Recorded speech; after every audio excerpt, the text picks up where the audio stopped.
Right. Davos పర్యటనలో తెలంగాణ రాష్ట్రానికి పెట్టుబడులు వరద వస్తుంది. గతేడాది పెట్టుబడులు తెలంగాణ సర్కారు అధిగమించింది. అత్యధికంగా తెలంగాణకు 56,300 కోట్ల రూపాయలు పెట్టుబడులు వచ్చాయి. వీటిలో 45,500 కోట్ల రూపాయలతో సన్ పెట్రో కెమికల్స్ ఒప్పందం, అలాగే 10,000 కోట్ల రూపాయలతో కంట్రోల్ ఎస్ ఒప్పందం, 800 కోట్ల రూపాయలతో జేడబ్ల్యూ సంబంధించి ఒప్పందం కూడా కుదుర్చుకుంది. అలాగే మెగా ఇంజనీరింగ్తో పాటుగా 3 కీలక ఒప్పందాలు కుదుర్చుకుంది తెలంగాణ ప్రభుత్వం. మొత్తంగా 15,000 కోట్ల రూపాయల పెట్టుబడులతో మెగాతో ఒప్పందం కుదిర్చింది. అలాగే 500 కోట్ల రూపాయలతో స్కై, అలాగే రూట్ కంపెనీల ఒప్పందం కూడా జరిగింది. హెచ్సిఎల్, యూనిలివరీ, విప్రో కంపెనీల విస్తరణతో పాటుగా తెలంగాణ యువతకు భారీగా ఉద్యోగ అవకాశాలు రానున్నాయి. ఇకపోతే విప్రో కంపెనీ విస్తరణకు సంబంధించి దాదాపుగా ఆమోదం తెలిపిందని గోపనపల్లి క్యాంపస్లో కొత్త ఐటీ సెంటర్ ఏర్పాటు చేసే అవకాశం కనిపిస్తోంది.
రైట్. దావోస్ పర్యటనలో తెలంగాణ రాష్ట్రానికి పెట్టుబడుల వరద వస్తుంది. గత ఏడాది పెట్టుబడులను తెలంగాణ సర్కార్ ఈసారి అధిగమించింది. అత్యధికంగా తెలంగాణకు 56,300 కోట్ల రూపాయలు పెట్టుబడులు వచ్చాయి. వీటిలో 45,500 కోట్ల రూపాయలతో సన్ పెట్రో కెమికల్స్ ఒప్పందం, 10,000 కోట్ల రూపాయలతో కంట్రోల్ ఎస్ ఒప్పందం, 800 కోట్ల రూపాయలతో జేఎస్డబ్ల్యూ ఒప్పందం కుదుర్చుకుంది ప్రభుత్వం. అలాగే మేఘా ఇంజనీరింగ్తో 3 కీలక ఒప్పందాలు జరిగాయి. మొత్తంగా 15,000 కోట్ల రూపాయల పెట్టుబడులతో మేఘా ఒప్పందం కూడా జరిగింది. అలాగే 500 కోట్ల రూపాయలతో స్కై రూట్ కంపెనీ ఒప్పందం జరిగింది. హెచ్సిఎల్, యూనిలివర్, విప్రో కంపెనీల విస్తరణతో తెలంగాణ యువతకు భారీగా ఉద్యోగ అవకాశాలు రాబోతున్నాయి. ఇకపోతే విప్రో కంపెనీ విస్తరణకు సంబంధించి దాదాపుగా ఆమోదం తెలిపిందని గోపనపల్లి క్యాంపస్లో కొత్త ఐటీ సెంటర్ కూడా ఏర్పాటు చేసే అవకాశం ఉన్నట్లు తెలుస్తుంది. ఇక ఇదే అంశానికి సంబంధించి పూర్తి అప్డేట్స్ అందించేందుకు మా ప్రతినిధి రాంబాబు మనకి లైవ్లో సిద్ధంగా ఉన్నారు. సో రాంబాబు, చెప్పండి, అంటే గత ఏడాది పోల్చుకుంటే ఈసారి అత్యధికంగా, ఎందుకంటే గతంతో పోల్చుకుంటే గత ప్రభుత్వంలో ఎప్పుడూ లేని స్థాయిలో ఈసారి ఒప్పందాలు గతంలో కుదుర్చుకుంది. సో దాన్ని ఈసారి అధిగమించినటువంటి పరిస్థితి కనిపిస్తుంది. సో దీనికి సంబంధించి ప్రణాళికలు ఎలా జరిగాయి, ప్రభుత్వం ముందుకు వెళ్ళేటువంటి విధానం కానీ, ఏ ఏ కంపెనీలతో ఒప్పందం చేసుకుంది, పూర్తి అప్డేట్స్ ఏంటి? ఎస్ రాజశేఖర్, తెలంగాణ ఆవిర్భవించిన తర్వాత ఇంత పెద్ద ఎత్తున పెట్టుబడులు రావడం అనేది మొదటిసారి. ఎందుకంటే గత 10 ఏళ్లలో కూడా ఎప్పుడు వెళ్ళిన విధంగా ఇప్పుడు తెలంగాణలో కాంగ్రెస్ సర్కార్ ఏర్పడిన తర్వాత కూడా పోయినసారి దావోస్ పర్యటన తర్వాత కూడా ఈసారి మళ్ళీ పర్యటనకు వెళ్ళిన తర్వాత పోయినసారి యొక్క రికార్డును కూడా బ్రేక్ చేసినటువంటి పరిస్థితి. మొత్తానికైతే ఇప్పటివరకు అయితే 75,000 కోట్ల రూపాయల ఒప్పందాలు అయితే జరిగినాయి. ఇది లక్ష కోట్ల వరకు కూడా అంటే చేరుకున్నటువంటి అవకాశం ఉన్నది. మొత్తానికైతే రాష్ట్ర ప్రభుత్వం అనుకున్న ఈ యొక్క పెట్టుబడులను అయితే సాధించిందని చెప్పుకోవాలి. గతంలో 40,000 కోట్ల రూపాయలే పెద్ద పెట్టుబడులు తీసుకొచ్చామని చెప్పుకున్నటువంటి పరిస్థితిని మించి కూడా ఈరోజు 1,00,000 కోట్ల వరకు చేరేటువంటి అవకాశం ఉందంటే ఈ యొక్క పెట్టుబడులను రాష్ట్ర ముఖ్యమంత్రి బృందం ఆకర్షించడంలో విజయం సాధించిందని చెప్పుకోవాలి. ప్రధానంగా దావోస్ పర్యటనలో తెలంగాణకు భారీ పెట్టుబడులు వచ్చాయంటే ముఖ్యమంత్రి అదేవిధంగా మంత్రి శ్రీధర్ బాబు ఆయన నేతృత్వంలోని బృందం దావోస్ పర్యటనలకు వెళ్ళడమే కాకుండా తెలంగాణకు సంబంధించినటువంటి పరిస్థితులు, తెలంగాణలో పెట్టుబడులకు అనుకూలమైనటువంటి వాతావరణం, తెలంగాణలో పెట్టుబడులు పెట్టడం ద్వారా భరోసా, ఇవన్నీ అంశాలను కూడా అంతర్జాతీయంగా ఉన్నటువంటి పెట్టుబడిదారులకు, వివిధ కంపెనీలకు కూడా తెలంగాణ యొక్క ముఖ్యంగా హైదరాబాద్కు సంబంధించినటువంటి వాతావరణాన్ని మొత్తం కూడా వాళ్ళకు అర్థమయ్యే విధంగా, వాళ్ళకు నమ్మే విధంగా ఈ యొక్క తెలంగాణ రాష్ట్రం మీద నమ్మకాన్ని కల్పించే విధంగా ఈ యొక్క ప్రజెంటేషన్ను ముఖ్యమంత్రి కానీ లేకపోతే ఐటీ మినిస్టర్ కానీ సంబంధిత శాఖకు సంబంధించినటువంటి అధికారులు కానీ చెప్పడంలో సక్సెస్ అయ్యారని చెప్పుకోవాలి. అందుకొరకే ఈరోజు 75,000 కోట్ల రూపాయల వరకు ఇప్పటికే ఒప్పందాలు చేసుకున్నటువంటి రాష్ట్ర సర్కార్ ఇది 1,00,000 కోట్లకు కూడా చేరుకున్నటువంటి అవకాశం కనబడుతూ ఉంది. ఇప్పుడు నిన్న ఒక్కరోజు సుమారుగా 56,300 రూపాయల ఒప్పందాలు జరిగినటువంటి పరిస్థితి. దీంతో యువతకు కూడా భారీ ఎత్తున ఉపాధి అవకాశం దొక్కేటువంటి అవకాశం కనబడతా ఉంది. సన్ పెట్రో కెమికల్స్ 45,000 కోట్ల రూపాయల ఒప్పందాలు చేసుకుంది. దీంతో కంట్రోలెస్ 10,000 కోట్ల పెట్టుబడులు చేసుకుంది. దీంతో ఏఐ డేటా సెంటర్కి సంబంధించినటువంటి క్లస్టర్లు ఏర్పాటు చేసేటువంటి అవకాశం ఉంది. అదే కాకుండా జేఎస్డబ్ల్యూ 800 కోట్ల రూపాయల ఒప్పందాలు చేసుకుంది. రాష్ట్రంలో మానవరహిత ఏరియల్ సిస్టమ్ తయారీ యూనిట్కు ఈ యొక్క ఒప్పందం జరిగింది. మెగా ఇంజనీరింగ్ కూడా 15,000 కోట్ల రూపాయల ఒప్పందం చేసుకుంది. ఈ 15,000 కోట్ల రూపాయలకు సంబంధించినటువంటి 2,160 మెగావాట్ల పంపుడు స్టోరేజ్ సంబంధించినటువంటి ఇంధన ఉత్పత్తి ప్రాజెక్టుకు ఒప్పందాలు జరిగినాయి. 500 కోట్లతోటి స్కైరూట్ కంపెనీ ఒప్పందం, ఇంటిగ్రేటెడ్ ప్రైవేట్ రాకెట్ తయారీకి సంబంధించినటువంటి ఒప్పందం కూడా జరిగింది. హెచ్సిఎల్ కొత్త క్యాంపస్లో 5,000 మందికి ఉద్యోగ ఉపాధి లభించేటువంటి ఒక ఒప్పందం అయితే జరిగింది. దీనికి సంబంధించినటువంటి కొత్త క్యాంపస్ను ఏర్పాటు చేసేందుకు life sciences, financial services, AI తదితర టెక్నాలజీకి సంబంధించినటువంటి యూనిట్లను ఏర్పాటు చేసేటువంటి అవకాశం ఉన్నది. మరొక వైపు యూనిలివర్ ఇది వినియోగ వస్తువులను తయారు చేసేందుకు కామారెడ్డి జిల్లాలో ఫామ్ ఆయిల్ తయారీకి ఈ యూనిట్ను నెలకొల్పేందుకు ఈ యొక్క ఒప్పందం జరిగింది. విప్రో కంపెనీ కూడా తెలంగాణ యువతకు భారీ ఉద్యోగ అవకాశాలు కల్పించే విధంగా గోపనపల్లిలో 5,000 మందికి ఉద్యోగ అవకాశాలు కల్పించే విధంగా కొత్త ఐటీ క్యాంపస్ను నెలకొల్పుతామని చెప్పి దీనికి సంబంధించినటువంటి ఒప్పందం జరిగింది. మరొక వైపు పోచారంలో 17,000 మందికి ఉద్యోగాలు లభించే విధంగా కొత్త ఐటీ సెంటర్ను నెలకొల్పేందుకు కొత్త క్యాంపస్ కొరకు పోచారంలో మరో బ్రాంచ్ను కూడా ఏర్పాటు చేసేందుకైతే 17,000 మందికి ఉద్యోగాలు లభించే విధంగా కొత్త క్యాంపస్ కొరకు ఒప్పందం జరిగింది. అదేవిధంగా దీనికి సంబంధించినటువంటి ఇప్పటికే పోచారం ఈ ఇన్ఫోసిస్ సంబంధించి 35,000 మంది ఉద్యోగాలు ఉన్నా మరొక 17,000 ఉద్యోగాలు కల్పించడం, అదేవిధంగా విప్రో 5,000 మందికి ఉద్యోగ ఉపాధి అవకాశాలు కల్పించే విధంగా సుమారుగా 50,000 మందికి ఇక్కడ తెలంగాణ రాష్ట్రంలో దావోస్ పర్యటన ఒప్పందంలో భాగంగా వివిధ కంపెనీలను ప్రత్యక్షంగా నెలకొల్పడం ద్వారా పరోక్షంగా ప్రత్యక్షంగా ఈ యొక్క ఉద్యోగాలు దొరికే అవకాశాలు కల్పించేటువంటి పరిస్థితి ఏర్పడ్డది. దీంతో యావత్ తెలంగాణ రాష్ట్రానికి సంబంధించినటువంటి ఏదైతే టెక్నాలజీకి సంబంధించినటువంటి టెక్నికల్ ఎడ్యుకేషన్ చేసినటువంటి వాళ్ళు కానీ, వివిధ డిగ్రీలు చేసినటువంటి సంబంధిత ఎడ్యుకేషన్ సంబంధించినటువంటి విద్యార్థులందరూ కూడా, నిరుద్యోగులందరూ కూడా హర్షించదగ్గ విషయం. రాష్ట్ర ప్రజలు కూడా పెద్ద ఎత్తున రేవంత్ రెడ్డి సర్కార్ చేసుకున్నటువంటి ఈ యొక్క ఒప్పందాలతోని రాష్ట్రంలో పెట్టుబడులే కాకుండా పెట్టుబడులతో ఉపాధి అవకాశాలు కూడా లభ్యమవుతున్నాయి. కాబట్టి ఈ తల్లిదండ్రులు అదేవిధంగా దానికి సంబంధించినటువంటి నిరుద్యోగుల కుటుంబాలు కూడా హర్షించేటువంటి ఒక ఒప్పందాలు చేసుకున్న అయితే రాష్ట్రంలో ఎంతో శుభపరిణామం అని చెప్పవచ్చు.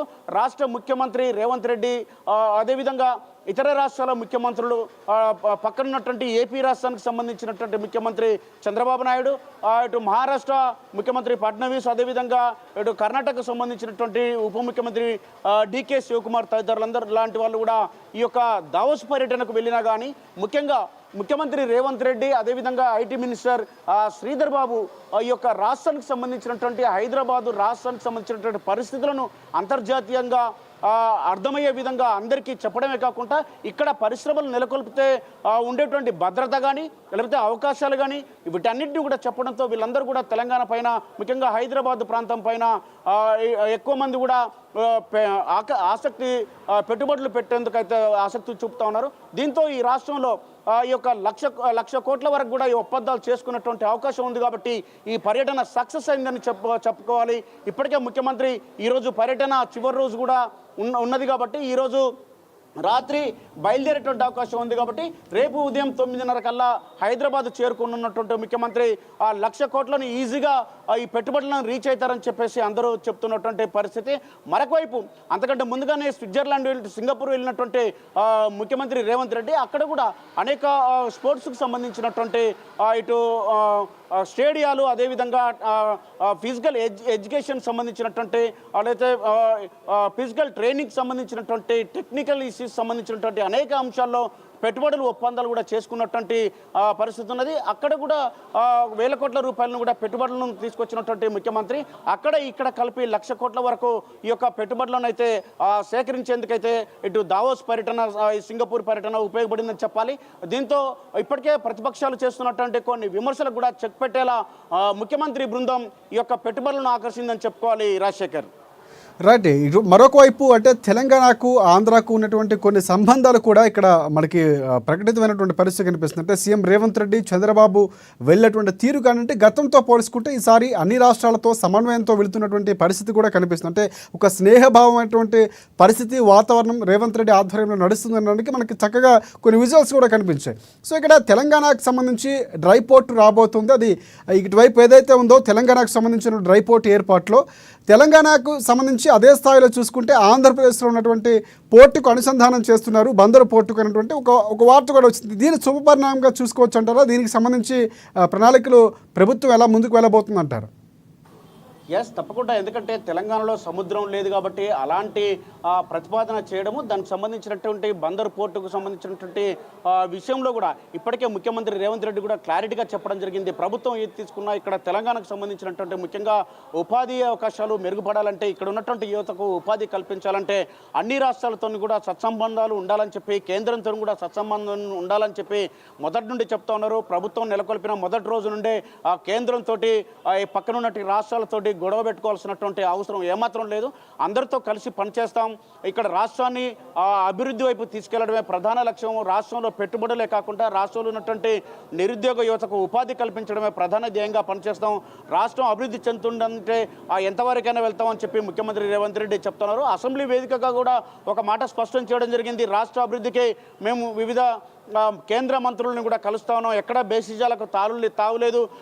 అవసరమైతే మేము ఎంత అయినా తగ్గైనా రాష్ట్రం అభివృద్ధి కోసం రాష్ట్రానికి కావాల్సినటువంటి నిధులు, అదేవిధంగా పెట్టుబడులు లేకపోతే పనులు, ప్రాజెక్టుల విషయంలో ఎక్కడ కూడా తగ్గేది లేదని చెప్తా ఉన్నారు.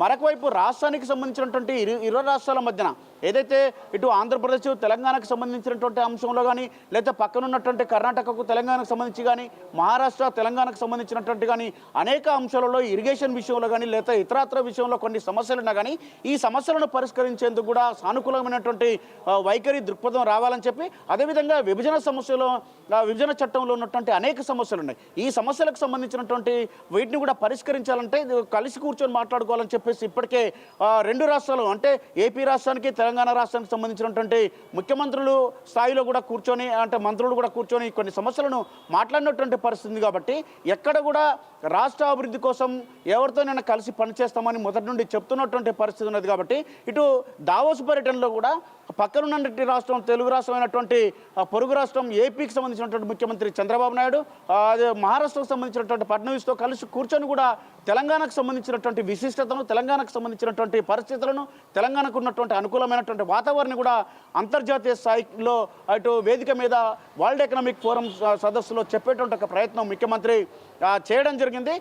దీంతో ఇతర రాష్ట్రాలతో ఉన్నటువంటి అంతర్రాష్ట్ర సంబంధాలకు సంబంధించి మెరుగుపరుచుకుంటూనే ఆ సమస్యలను పరిష్కరించాలంటే ఒక లక్ష్యంతో ముందుకెళ్తున్నట్టు స్పష్టంగా కనపడుతుంది. మరొక వైపు దీనికి సంబంధించి ఈ యొక్క పెట్టుబడుల విషయంలో మాత్రం రేవంత్ రెడ్డి సర్కార్, అదేవిధంగా ఉన్నటువంటి మంత్రి శ్రీధర్ బాబు వారితో పాటు ఉన్నటువంటి బృందం కూడా ఈ యొక్క భారీ పెట్టుబడులను తీసుకురావడమే కాకుండా అక్కడ వచ్చినటువంటి మిగతా రాష్ట్రాల కంటే కూడా ఎక్కువ స్థాయిలో పెట్టుబడులను అయితే ఆకర్షిస్తున్నట్టు మనకు స్పష్టమవుతోంది రాజశేఖర్. ఏ రాష్ట్రమైనా అభివృద్ధి చెందాలంటే ప్రధానంగా రైలు మార్గం చాలా ముఖ్యం. అలాగే రవాణాకు సంబంధించి సౌకర్యాలు అన్ని మార్గాలు అంటే ఇటువైపు ఎయిర్పోర్ట్లు నిర్మాణంలో కానీ చాలా కీలకం. సో ఈ పోర్ట్ అనేది సత్సంబంధాలు మెరుగుపరచడంతో పాటుగా మరింత అభివృద్ధి చెందడానికి ఉపయోగపడుతుందని సీఎం రేవంత్ రెడ్డి చెప్పినటువంటి పరిస్థితి కూడా మనం చూస్తాం. ఇటువైపు డ్రోన్ కెమెరాకు సంబంధించి కూడా పూర్తిగా, ఎందుకంటే డ్రోన్ టెక్నాలజీ పూర్తి స్థాయిలో పెరుగుతుంది. సో ఇటువైపు ఏపీ కానీ లేకపోతే తెలంగాణ కానీ మిగతా కొన్ని రాష్ట్రాలు కూడా ప్రత్యేకంగా దానిపై ఫోకస్ చేస్తున్నటువంటి పరిస్థితి కనిపిస్తుంది. సో దీనికి సంబంధించి ఎంతవరకు ఏమైనా పెట్టుబడులు జరిగాయా? దానికి సంబంధించి ఒప్పందాలు ఏమైనా కుదిరినటువంటి పరిస్థితి కనిపిస్తూ ఉందా? సారకమైనటువంటి ఒప్పందాలు కూడా చేసుకున్నటువంటి పరిస్థితి. ఇటు రాష్ట్రంలో అంతర్జాతీయంగా ఇక్కడ వ్యాపారం కానీ, లేకపోతే ఇక్కడ ఉన్నటువంటి పరిస్థితుల్లో ఇతర రాష్ట్రాలు కానీ, లేకపోతే ఇతర దేశాల నుంచి ఉన్నటువంటి పెట్టుబడిదారులు కానీ ఈ రాష్ట్రంలో పెట్టుబడులు పెట్టాలంటే ముఖ్యంగా రవాణా మార్గం, ముఖ్యంగా ఇటు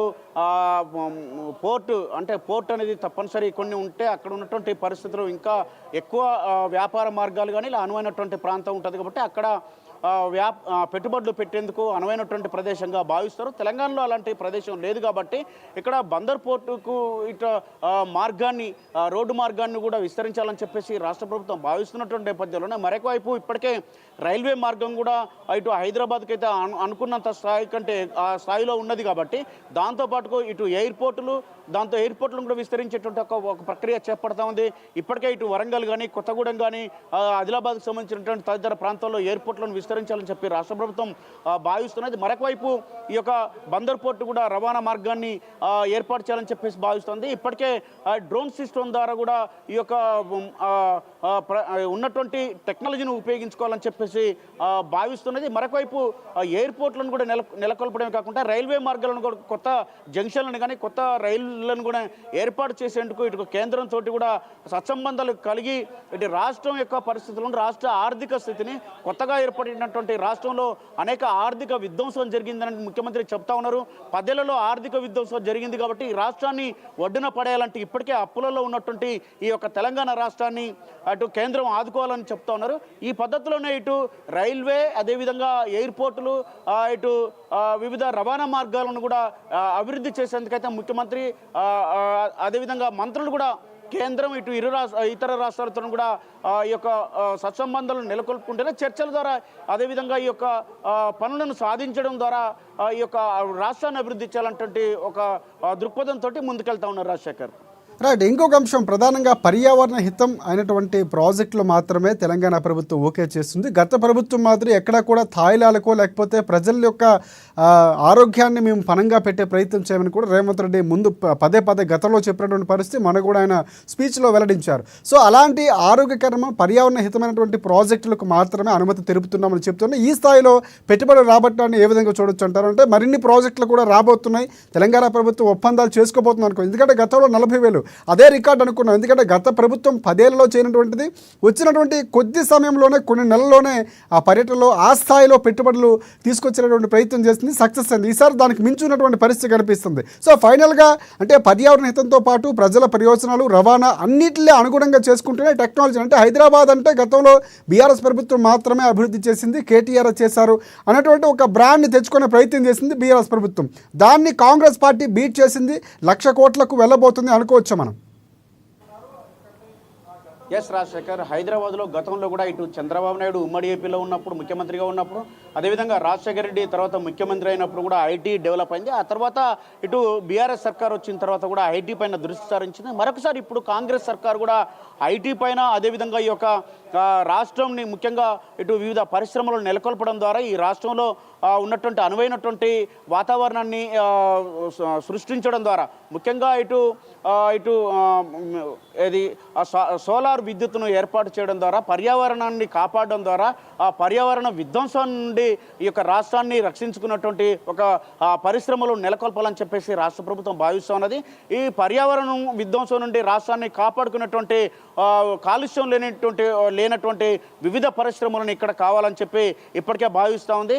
ఇటు ఫార్మాకు సంబంధించినటువంటిది కూడా ఇప్పటికే ఈ ట్రీట్మెంట్ ప్లాంట్లో ఏ విధంగానైతే ఉన్నాయో ఎక్కడైతే కూడా కాలుష్యం లేకుండా కొత్త తరమైనటువంటి టెక్నాలజీ తోటి పరిశ్రమలు వస్తే వాటిని నెలకొల్పేందుకు రాష్ట్రం ఆసక్తి చూపుతూ ఉన్నది. దాంతో ఇక్కడ ఉన్నటువంటి ప్రజలకు ఆరోగ్యపరమైనటువంటి సమస్యలు లేకుండా ఉంటాయని చెప్పి రాష్ట్ర ప్రభుత్వం భావిస్తున్నది. ప్రజల ఆరోగ్యం, ప్రజలకు ఉద్యోగ ఉపాధి అవకాశాలు, ఆరోగ్యం, విద్య, వైద్యం ఇవన్నీ కూడా రాష్ట్ర ప్రభుత్వం లక్ష్యాలు కాబట్టి ఇక్కడ ప్రజల ఆరోగ్యానికి నష్టం చేకూర్చేటువంటి ఏ ఒక్క పని కూడా చేయాల్సినటువంటి అవసరం లేదని ముఖ్యమంత్రి చెబుతూ ఉన్నారు.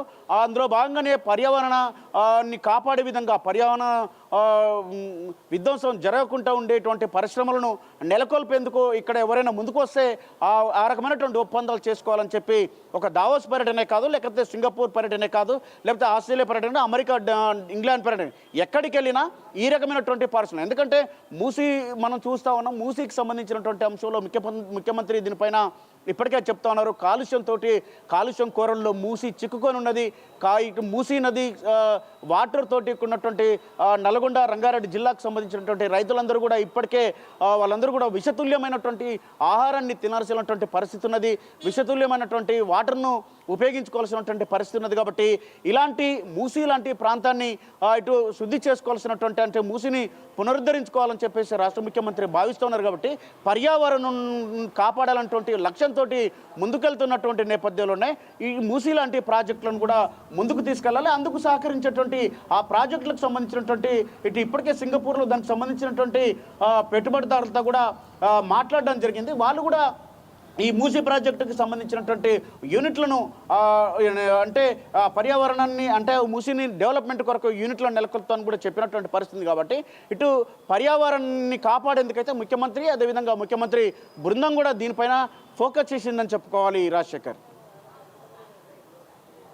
బాబు, మొత్తానికి దావోస్ పర్యటనలో ముఖ్యమంత్రి రేవంత్ రెడ్డి పూర్తి స్థాయిలో తన చేతిరెత్తును వాడుతున్నారు. ఇటువైపు ఐటీ శాఖ మంత్రి శ్రీధర్ బాబు కూడా అదే స్థాయిలో ఉన్నటువంటి పరిస్థితి కనిపిస్తుంది. గతంలో చూసి ఏదైతే ఒప్పందాలు చేసుకుందో అదే రికార్డు అనుకుంటే అంతకుమించి పర్యటనలు ఉండబోతున్నాయని మనకి తెలుస్తోంది. సో ఈసారి అంటే అత్యధికంగా 56,300 కోట్ల రూపాయలు పెట్టుబడులు ఇప్పటికే కుదుర్చుకుంది. ఇంకా రెండవ రోజు కొనసాగుతున్న నేపథ్యంలో మరిన్ని ప్రాజెక్టులు కూడా రాబోతున్నట్లు కూడా మనకి తెలుస్తున్నటువంటి పరిస్థితి. సో రాంబాబు చెప్తుందని బట్టి చూసుకుంటే 1,00,000 కోట్ల టార్గెట్గా ప్రభుత్వం వెళుతుందా అన్నటువంటి సంకేతాలు అయితే మనకి స్పష్టమవుతున్నాయి. సో చూద్దాం, అంటే 1,00,000 కోట్లు రాబోతున్న రికార్డు స్థాయిలో ఈసారి ఒప్పందాలు కుదుర్చుకోబోతుందంటే ఖచ్చితంగా అవుననే సమాధానం వినిపిస్తుంది. సో ఇటువైపు ఏపీకి అలాగే పక్కనుండి రాష్ట్రాలతో పాటు సత్సంబంధాలు కొనసాగిస్తున్నటువంటి వైనానికి కూడా అక్కడ దృశ్యాలు కనిపిస్తున్నాయి. ముఖ్యమంత్రులు స్నేహపూర్వకంగా కనిపించినటువంటి విజువల్స్ అందరినీ కూడా ఒక రకమైనటువంటి రాజకీయాలు ఇలాంటి వాతావరణం రావాలి అన్నటువంటి నేపథ్యంలోనే పెట్టుబడులు కూడా అదే స్థాయిలో వస్తున్నటువంటి పరిస్థితి కనిపిస్తుంది. ఇది పూర్తి స్థాయిలో దావోస్ పర్యటనకు సంబంధించి సీఎం రేవంత్ రెడ్డి అక్కడ పెట్టుబడులకు సంబంధించినటువంటి అంశం. మరిన్ని అప్డేట్స్ కోసం చూస్తూనే ఉండండి ANN న్యూస్.